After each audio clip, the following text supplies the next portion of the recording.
समुपस्थित सज्जनों, मातृशक्ति एवं ब्रह्मचारी का केनोपनिषद के ऋषि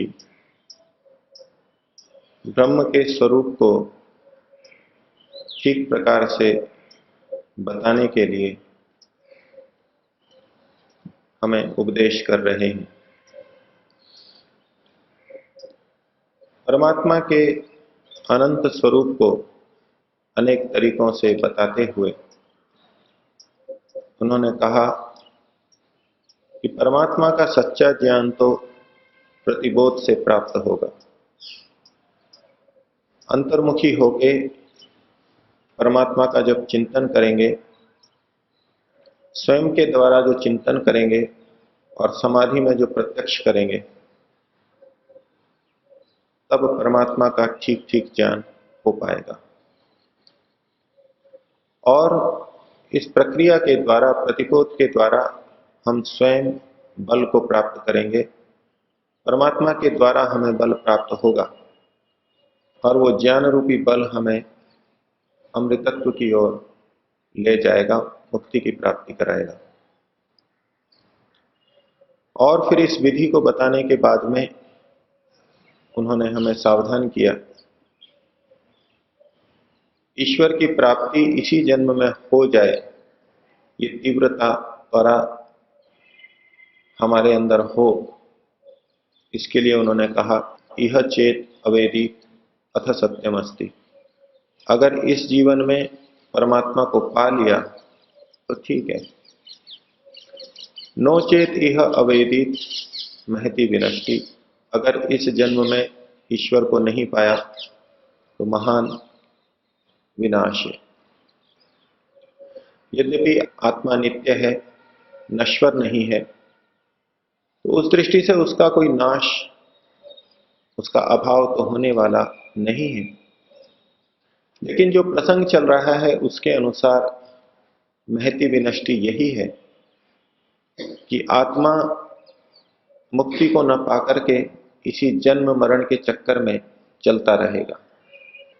इस विनाश को दूर रखने के लिए इसी जन्म के अंदर ईश्वर को पाने के लिए उन्होंने अगली पंक्ति में कुछ और संकेत हम सबके लिए किए हैं। उन्होंने कहा, भूतेषु भूतेषु विचिन्त्य धीराः प्रेत्य अस्मात् अमृता भवन्ति।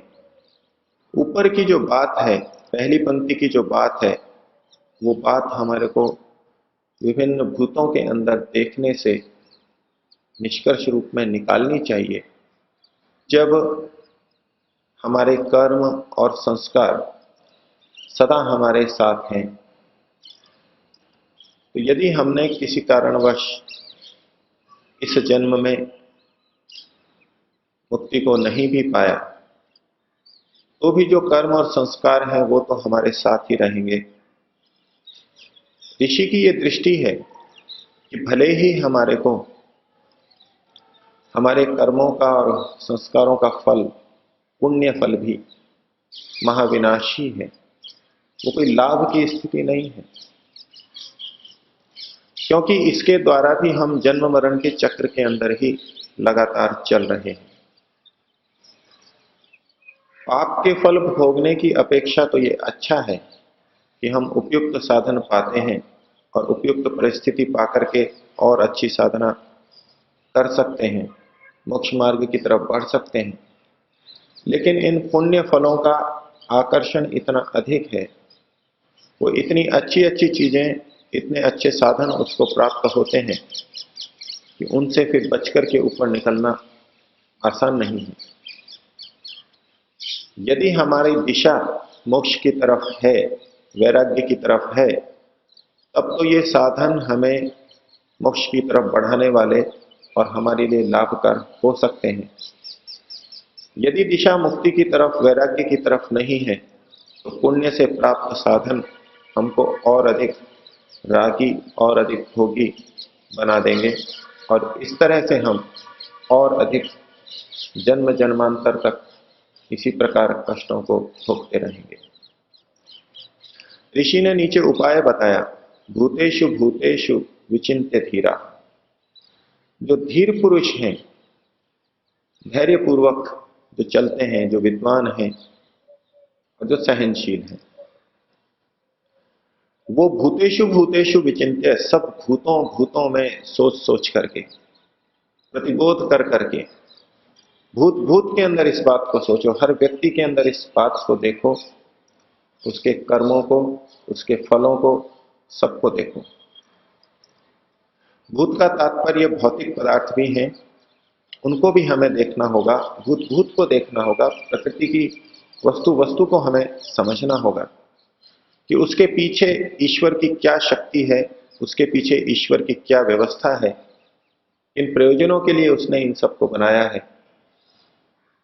और प्राणियों को भी हमें देखना होगा, क्यों कोई प्राणी इस प्रकार का जीवन जी रहा है, क्यों कोई प्राणी कहाँ जन्म लेता है, कोई किस घर में जन्म लेता है, कोई किस शरीर में जाता है, पशु पक्षी में जाता है।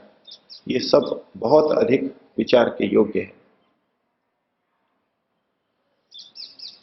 हम अपने आप को समझने के प्रयास में दूसरों को भी जाने, ये आवश्यक होता है।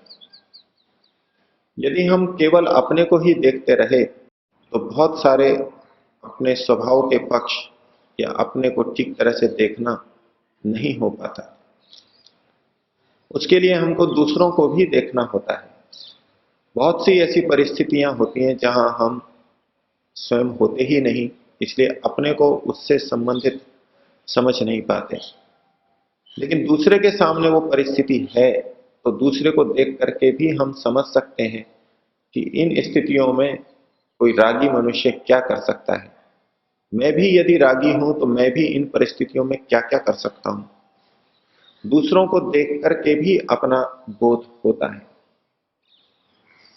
वैसे तो गंभीर आत्मनिरीक्षण तब शुरू होता है जब व्यक्ति दूसरों को देखना छोड़ देता है, केवल स्वयं को देखता है। दूसरों को देखता है तो उसी में उलझ जाता है और स्वयं को नहीं देख पाता। लेकिन ये भी उतना ही सच है कि जो केवल अपने को देखते हैं वो भी पूरी तरह सत्य को नहीं जान पाते। वैज्ञानिकों ने एक प्रयोग किया कि मनुष्य के तुलना में समान शरीर है चिंपांजी का। बहुत सी समानताएं मनुष्य के साथ हैं, आकार प्रकार में और बौद्धिक दृष्टि से भी वो कुछ समझदार है। उनकी मान्यता के अनुसार मनुष्य से पूर्व की स्थिति चिंपांजी आदि की रही, विकासवाद को वो मानते हैं, वो एक अलग विषय है। लेकिन चिंपांजियों पे उन्होंने प्रयोग किए तो चिंपांजी के सामने दर्पण रखा गया, तो दर्पण को देख करके चिंपांजी ने सोचा कि यहां कोई दूसरा एक और मेरे जैसा चिंपांजी आ गया है। और जैसा कि हम घरों के अंदर भी देखते हैं कि चिड़िया पक्षी एक विशेष काल के अंदर दर्पण के सामने बैठ के बहुत टौंच मारते हैं, इनको लगता है ये कोई दूसरा आ गया है और उसको टोंच मार के उसको हटाना भगाना चाहते हैं। अपने आप को वो देख रहे हैं लेकिन अपने को पहचान नहीं पा रहे हैं। दूसरे चिंपांजी को वो पहचानता है लेकिन अपने को नहीं पहचानता। दर्पण को सामने पाकर भी वो अपने को नहीं पहचान पा रहे। फिर उस चिंपांजी के पास में उसके परिचित चिंपांजियों को भी छोड़ दिया गया और जो दो चार थे उनको भी उसने उस दर्पण में देखा। तो सामान्य स्थिति में जब वो उन चिंपांजियों को देखता है वैसा का वैसा उसको दर्पण में दिखाई दिया। तो अब उसको ये समझ में आया इस दर्पण में तो वही दिखाई दे रहा है जो इधर है, अन्य चिंपांजी ही यहां पर दिखाई दे रहे हैं। और जब उसने दूसरों को देखा उसको बोध हो गया, उसने प्रतिक्रिया करना क्रोध करना बंद कर दिया कि जो मेरे सामने है ये कोई दूसरा नहीं है, ये तो मैं ही हूं। अगर वो अकेला होता दर्पण सामने होता तो वर्षों वो देखता रहता है, शायद उसको समझ में नहीं आता कि ये मैं ही हूं, मेरा ये स्वरूप है, मेरे शरीर का ये रूप है। लेकिन जब दूसरों को भी देखा तो उसको बोध हुआ कि हां मैं भी ऐसा ही हूं, ये दर्पण ये चीज है। तो संसार की परिस्थितियों में संसार के जगत में जो चमक दमक है उसमें जब हम दूसरों को देखते हैं उसी तरह हम अपने को भी देख सकते हैं। जिस प्रकार से आत्मा के गुण है सुख की इच्छा और दुख से द्वेष करना, राग और द्वेष, ज्ञान, प्रयत्न, ये चीज व्यक्ति अपने में भी देख रहा है और दूसरों में भी देख रहा है। कर्मफल व्यवस्था को वो स्वयं में भी देख रहा है, दूसरों में भी देख रहा है, अन्य मनुष्यों में भी देख रहा है और अन्य प्राणियों में, पशु पक्षियों में, पेड़ पौधों के अंदर भी देख रहा है। दूसरों को देख देख करके ही उसको इतना निष्कर्ष निकालना होगा कि वो ठीक रास्ते पर चल सके, मोक्ष के रास्ते पर चल सके।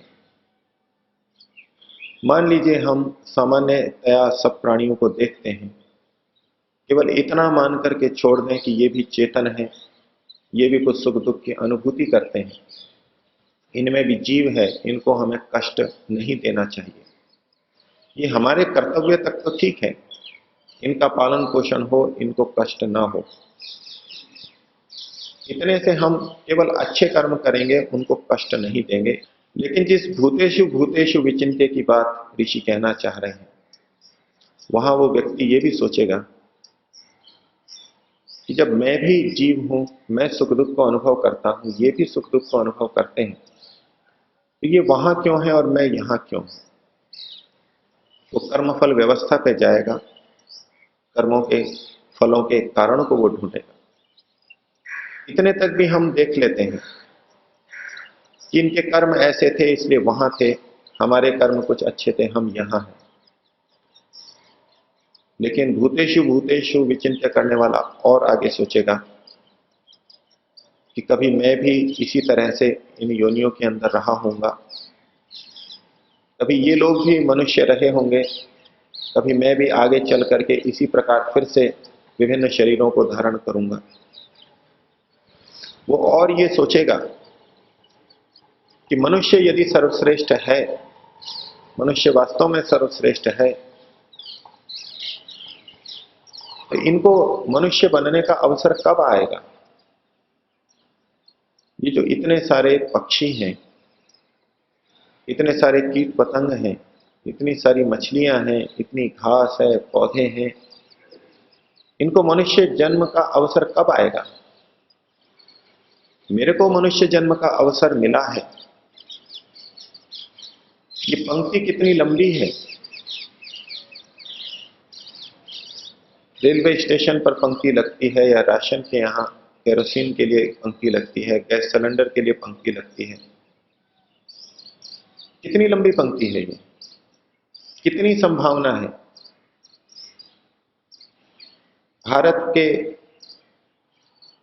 राज्य में एक प्रधानमंत्री, एक राष्ट्रपति होता है, करोड़ों लोग हैं जो कि प्रधानमंत्री बन सकते हैं, लेकिन कितनी संभावना है। आप कल्पना करें कि एक मनुष्य के, भारत के नागरिक का प्रधानमंत्री बनना कितना कठिन है, कितनों की संभावना है। यद्यपि यहां तो केवल एक ही प्रधानमंत्री बनता है और कितने ही हैं जो जन्म लेके मर जाएंगे लेकिन कभी प्रधानमंत्री नहीं बन पाएंगे। लेकिन यहां तो कभी ना कभी उसको मनुष्य शरीर में आना है, आना ही है, मनुष्य शरीर में आना ही है उसको। तो कितने दिन उसको प्रतीक्षा करनी पड़ेगी। ये कितनी लंबी पंक्ति है, और ये इतनी लंबी पंक्ति बन कैसे गई। प्राणियों को देखेंगे, जैसा आज के वैज्ञानिक बताते हैं कि मनुष्यों का अनुपात अन्य प्राणियों की तुलना में कितना है। हम लाखों करोड़ों की बात सोच सकते हैं, अरबों की बात सोच सकते हैं, लेकिन संख्या तो कहीं इससे भी ज्यादा है, हमारी कल्पना से भी परे है। जो एक छोटा सा अंदाजा वैज्ञानिकों ने दिया कि 1 वर्ग मील पृथ्वी के क्षेत्र में इतने कीड़े मकोड़े प्राणी रहते हैं जितने की पूरी पृथ्वी पर मनुष्य रहते हैं। अर्थात पूरी पृथ्वी पर जितने मनुष्य हैं उतने जीव जंतु प्राणी तो पृथ्वी के 1 वर्ग मील क्षेत्रफल में रहते हैं, केवल 1 वर्ग मील क्षेत्रफल में। और पृथ्वी का क्षेत्रफल है 20,21,22,850 वर्ग मील। हम इसको सरलीकृत कर लें, 20 करोड़ वर्ग मील भी मान लें।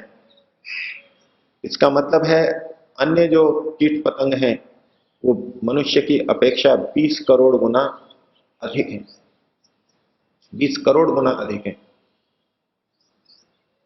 तो एक अनुपात बैठेगा, एक मनुष्य और उधर 20 करोड़ कीट पतंग। और ये तो केवल कीट पतंग की बात है। अन्य पेड़ पौधे वनस्पति वो भी इतने ही होंगे या कम भी हो तो भी करोड़ों में होंगे। वो भी जो 1 और 20 करोड़ का अनुपात है इसको कई करोड़ गुना और बढ़ा सकते हैं। आधा भी माने तो 10 करोड़ और जोड़ दें, एक अनुपात 30 करोड़ हो जाएगा। कितनी लंबी पंक्ति है ये। और जोड़ें, इसमें जो सूक्ष्म जीव हैं, बैक्टीरिया हैं, वायरस हैं, उनको तो ग्रहण ही नहीं किया गया अभी। उनकी संख्या की कल्पना करें, एक बूंद के अंदर लाखों करोड़ों सूक्ष्म जीव होते हैं। एक बूंद के अंदर लाखों करोड़ों हो सकते हैं। और जिन प्राणियों की हम चर्चा कर रहे हैं, कीट पतंग की चर्चा कर रहे हैं, उनमें भी एक एक में कितने छोटे छोटे सूक्ष्म जीव रहते हैं।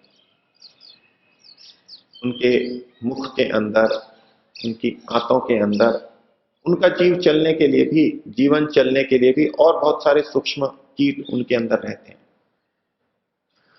उदाहरण के लिए आप दीमक को ले लें। दीमक एक छोटा सा प्राणी होता है, कीट होता है। वो सूखी लकड़ी को खाता है, मिट्टी बना देता है।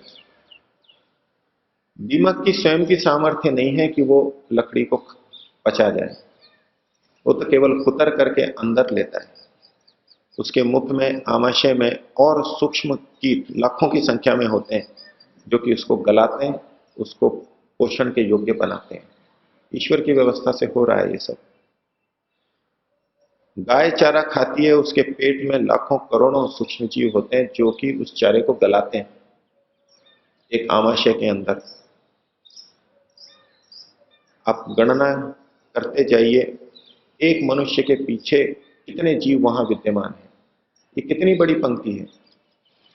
भूतेषु भूतेषु विचिन्त्य धीरा प्रेत्य अस्मात् लोकात् अमृता भवन्ति। इस बिंदु पर और विचारें और आगे चर्चा कल करेंगे। हम देखें कि मानव जीवन कितना दुर्लभ है। और ऐसे में यदि कोई ऋषि कहे यह चेत अवेदित अथ सत्यमस्ति, इस दुर्लभ मानव जीवन को पाके ईश्वर को जान लिया, पा लिया तो ठीक है। नोचेत यह अवेदित महति विनष्टि, महान विनाश हो जाएगा। फिर न जाने पंक्ति में किस जगह जाके हमको खड़ा होना पड़ेगा। ऋषि के भाव को हम समझेंगे मानव जीवन की महत्ता को, गंभीरता को समझेंगे और तदनुसार इसका सदुपयोग लेंगे, इस भावना को ईश्वर से प्रार्थित करें। 3 बार ओम का उच्चारण।